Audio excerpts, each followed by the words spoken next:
महिला आर्थिक विकास महामंडळ सांगली अंतर्गत सलामत अल्पसंख्याक लोकसंचलित साधन केंद्राची 10वी वार्षिक सर्वसाधारण सभा उत्साहात पार पडली। महिलांच्या आर्थिक सक्षमीकरणासाठी गेल्या 13 वर्षांपासून कार्यरत असलेल्या महिला आर्थिक विकास महामंडळाची वार्षिक सर्वसाधारण सभा आज पार पडली। कार्यक्रमाची सुरुवात क्रांतिज्योती सावित्रीबाई फुले आणि फातिमा शेख यांच्या प्रतिमेचे पूजन आणि दीप प्रज्वलनाने करण्यात आली। प्रास्ताविक व अहवाल वाचन व्यवस्थापिका सीमा भोसले, अध्यक्षा रिजवाना नदाफ यांनी केले। सीमा भोसले यांच्या नेतृत्वाखाली झालेल्या या सभेला वरिष्ठ जिल्हा समन्वयक अधिकारी श्री कुंदन शिनगारे यांनी प्रमुख मार्गदर्शन केलं। बचत गट आणि महिला मंडळांच्या सक्षमीकरणावर यावेळी सखोल चर्चा झाली।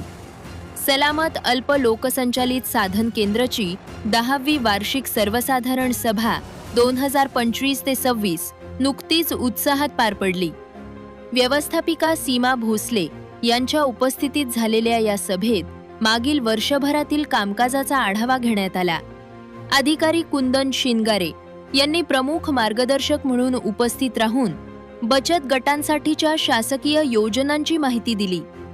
यावेळी भविष्यातील विकासात्मक उपक्रम, नवीन बचत गटांची स्थापना आणि महिलांना स्वयंरोजगाराच्या संधी उपलब्ध करून देण्याबाबत ठोस नियोजन करण्यात आलं। अतुल काळोखे, संजय घोडावत प्रोफेसर यांनी महिलांना व्यवसाय मार्गदर्शन व मुलांना करिअरबाबत मार्गदर्शन केले।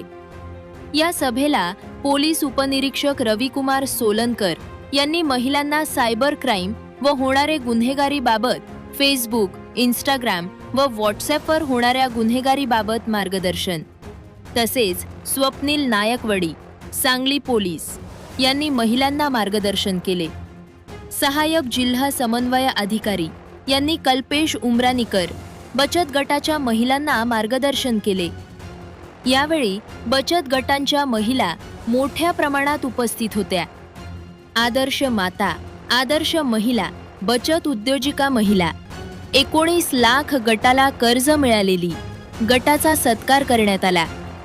महिला आर्थिकदृष्ट्या सक्षम झाल्या तरच कुटुंब आणि समाज सक्षम होतो, हा संदेश यावेळी देण्यात आला। सलामतचा स्टाफ, लेखापाल, सहयोगिनी व CRP स्टाफ यांनी नियोजन केले।